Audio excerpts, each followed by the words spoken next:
ကောသလမင်းကြီး၏ပင်စမအိမ်မက်ခေါင်းနှလုံးပါတဲ့မင်းကြီးနဲ့လက်စားတက်တော်တရားဘူးကြီး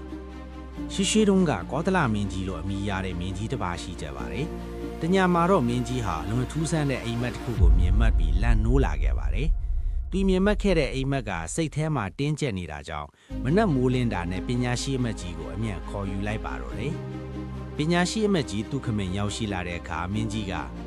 အမတ်ကြီးငါအိမ်မက်ထဲမှာမြင်းတစ်ကောင်ကိုတွေ့တယ်။အဲ့ဒီမြင်းဟာတခြားမြင်းတွေနဲ့မတူပဲခေါင်းနှလုံးပါနေတယ်လို့စိုးရိမ်တကြီးပြောပြပါတယ်။အမတ်ကြီးကတော့အေးအေးဆေးဆေးပဲနားထောင်နေခဲ့ပါတယ်။အဲ့ဒီမြင်းကြီးဟာသူ့ရဲ့ဘေးတစ်ပတ်တစ်ချက်မှာရှိနေတဲ့မူရောစပါတောင်းနှစ်တောင်းထဲကစပါးတွေကိုခေါင်းနှစ်ခုစလုံးနဲ့တပြိုင်နက်တည်းအငတ်မရစားနေတဲ့အမတ်ကြီးရဲ့ဒါဟာဘာကိုဆိုလိုတာလဲလို့မြင်းကြီးကဆက်မေးပါတယ်။ပညာရှိအမတ်ကြီးကခေါင်းကိုဖြင်းချင်းစာညှိလိုက်ပြီးအရှင်မင်းကြီးဒါဟာအခုချက်ချင်းဖြစ်လာမဲ့ဘေးဒုက္ခတော့မဟုတ်ပါဘူး။ဒါပေမဲ့နောက်တစ်ချိန်မှာတရားမဆောင်တဲ့မင်းတွေအုပ်ချုပ်တဲ့အခါဖြစ်လာမဲ့နမိတ်တစ်ခုပါလို့ရှင်းပြပါတော့တယ်။အမတ်ကြီးကဆက်ပြီးအနာဂတ်အကြောင်းကိုပြောပြပါတယ်။နောက်ခါမှာတရားရုံးတွေမှာအမှုခင်းတွေဖြစ်လာတဲ့အခါလူနှစ်ယောက်ခါတယောက်ကိုတယောက်အပြိုင်ဆိုင်အနိုင်လိုချင်ကြလိမ့်မယ်။အမတ်ကြီးရဲ့စကားအတိုင်းပဲမင်းအောင်လိုင်းနဲ့ဇော်မဲလုံးဆိုတဲ့လူနှစ်ယောက်ခါတရားရုံးမှာငင်းခုန်နေကြပါတယ်။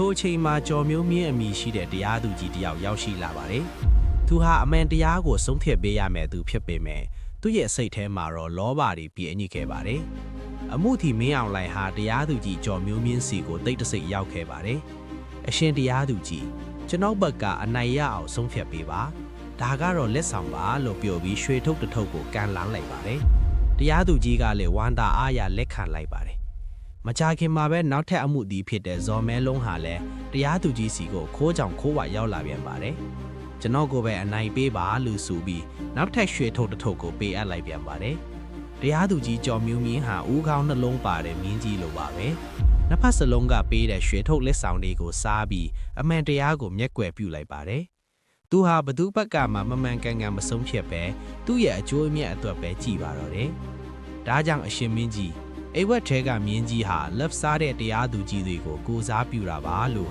အမတ်ကြီးကနှိကုံချုပ်လိုက်ပါတယ်။ကောသလမြင်းကြီးဟာလည်းတရားသဖြင့်အုပ်ချုပ်ဖို့ကဘလောက်အရေးကြီးတယ်ဆိုတာကိုနားလည်သွားပြီးကောင်းမွန်စွာအုပ်ချုပ်ဖို့ဆုံးဖြတ်လိုက်ပါတော့တယ်။